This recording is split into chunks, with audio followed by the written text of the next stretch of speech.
Hey y'all, so this is I just finished blowing my hair out, whatever. But I want to give y'all final thoughts of how that whole monthly blow drying every wash day went.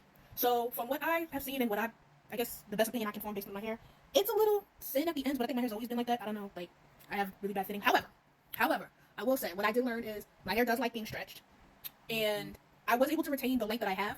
I didn't retain more length, but I didn't lose length either. So once again, I'm stuck in this part of my hair journey where it's like I'm not doing everything completely wrong because I'm not losing length, but I'm not gaining length either. So there is something wrong that I am doing. So today was the last blow dry I did because I was doing a length check and a comparison, which I will post right here.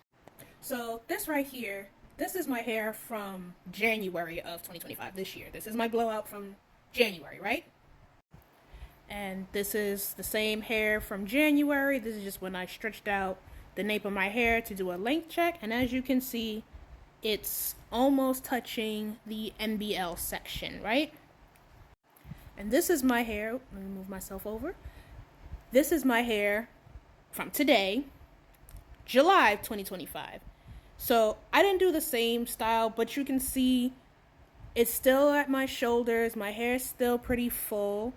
The ends are a little bit on the thin side. I think I might need to give myself a haircut, but this is the blowout of and this is my hair when I did a length check, the same length check from before. And again, it's still almost at NBL, but it looks like my hair didn't move at all.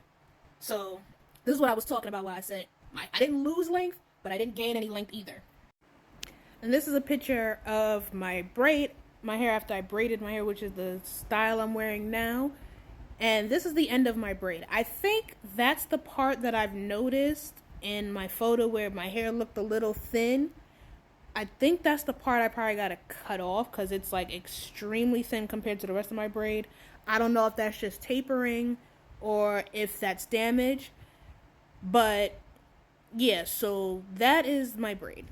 So in conclusion, I would say that from what I've learned, my hair does like being stretched. I didn't have much breakage when I did blow out my hair, and because I also blowed my hair out with the grease, I did not get any heat damage. But being that it's July, it is way too hot. I was sweating just doing this blowout and light press, which is why it's in this ponytail braid, because I was sweating as I was doing my hair and it's too hot. But like I said, I noticed that my hair does like being stretched, so I'm going to continue stretching my hair, just not using the blow dryer. I'm going to probably do braids overnight and then style my hair. And what the hell is that? I don't know. And I noticed, like, when I just, hair journey in general, I did notice that I watched an old video of me doing my hair on my YouTube channel from years ago when my hair was much longer, and I've paid attention to how I styled my hair, and I've noticed that I didn't use heat like that. I think I blow dried my hair maybe once every quarter, like every 4 to 5 months. So I didn't use much heat, but I did do a lot of twist outs and braid outs, or I would wear, a wig. I think it's too hot for wigs too, so I don't know if I'm gonna be wearing no damn wig in the summer heat. But I also didn't style my hair on wet hair. It was damp to nearly dry. Because I've noticed when I styled my hair damp and on the wet side, that's when I also had a lot of breakage for some reason. I don't know. So I'm gonna go back to that, back to the basics on how I used to do my hair back in the day. And the next length check I'm gonna have is the end of this quarter, so that's gonna be September. Yeah, because we're in quarter 3 right now. So next length check will be in September. And I think, like I said, I think I'm going to cut this piece off. And then I'm going to do stretch styles, but I'm going to limit the heat for the rest of the summer. And then I'm going to come back and see if that improves my hair. If you guys have any advice for me, please let me know. I'm willing, I'm open. I think I just need some help, y'all. Oof.